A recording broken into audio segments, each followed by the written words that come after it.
Frédéric Paul, bonjour. Vous Bonjour. êtes délégué général de l'Union sociale pour l'habitat. Autant dire que vous êtes le porte-parole des HLM en France, hein, puisque l'Union sociale pour l'habitat représente 730 organismes d'HLM hein, et ouais. regroupés en 5 fédérations et qui gèrent alors combien de millions d'habitants de logements de logements locatifs sociaux, c'est-à-dire 1/5 de la population française, et puis une production d'environ 100-120 000 logements. Vous construisez, par an. Oui, hein, oui, c'est tout ça. à fait. Hein, la production chez vous, c'est de la construction. C'est de la construction, alors en locatif et en accession. En accession sociale. On tient beaucoup d'ailleurs à cette expression d'accession sociale, parce que chez nous, l'accession est sécurisée.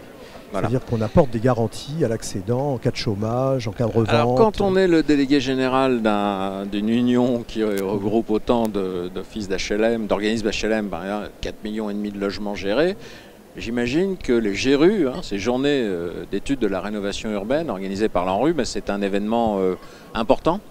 C'est un événement très important, surtout aujourd'hui, parce que bon, on voit bien on attend les ministres là. Oui, à la fois on attend les ministres, et puis on est au moment où le premier programme national de rénovation urbaine se termine. Et on va rentrer dans le NPNRU. Voilà. On va démarrer le NPNRU qui, de notre point de vue, démarre dans des conditions qu'on pourrait encore améliorer, on va dire. Voilà. Ah ben alors écoutez, les ministres vont être là dans quelques instants. Exactement. Si vous aviez un message à leur passer, vous leur diriez quoi sur les conditions de lancement de ce nouveau programme? Je mets à part la question du financement, qui n'est pas satisfaisante, mais sur laquelle il faut trouver une solution sur 15 ans. Quand même. Ça suffira pas à traiter le sujet.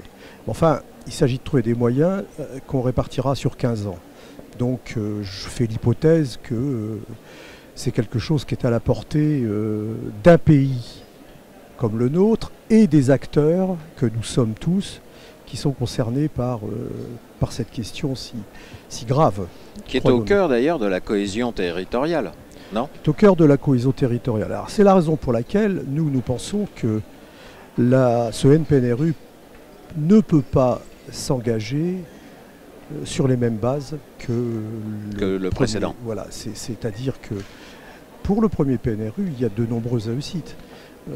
Dans de nombreux quartiers, on a réellement amélioré les conditions de vie et la dignité des habitants, mais on les a améliorées essentiellement, principalement et quasiment uniquement sur les aspects qui concernent l'investissement, c'est-à-dire le bâti, les démolitions, les réhabilitations, l'urbain, l'urbanisme, vous voulez dire. L'urbanisme et l'architecture. Voilà. Bon, ça suffit pas. Mais ça, on se rend compte que c'est pas suffisant. Hein. Ça suffit pas. C'est-à-dire que ce qu'on voit aujourd'hui, c'est que ce qu'on appelle de manière générique la politique de la ville, qui est la version, le volet qualitatif des services publics, des services aux habitants.